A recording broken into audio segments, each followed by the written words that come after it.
mahanga yose nimusingize Nyagasani. Mana umwami umwegurira ubucamanza bwawe, uwo mwana w'umwami umutoza ubutabera bwawe, acira umuryango w'imanza ziboneye kandi arengera ingorwa zawe. Mu gihe cye ubutabera buzasagamba n'amahoro asesure mu meza atabarika. Azategeka kuva ku nyanja kugera ku yindi,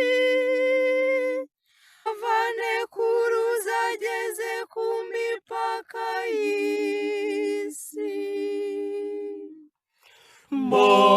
Mahanga yose nimusingize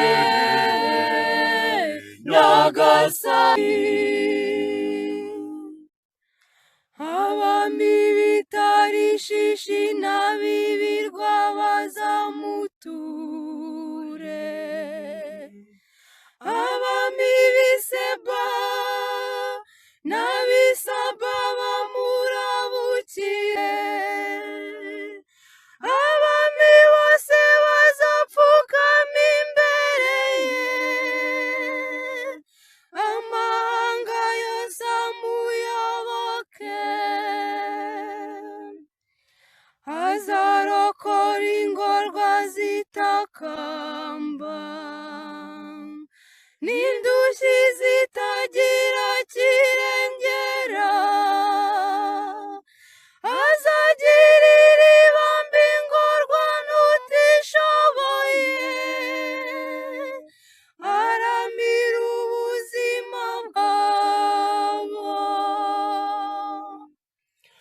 Mahanga yose nimusingize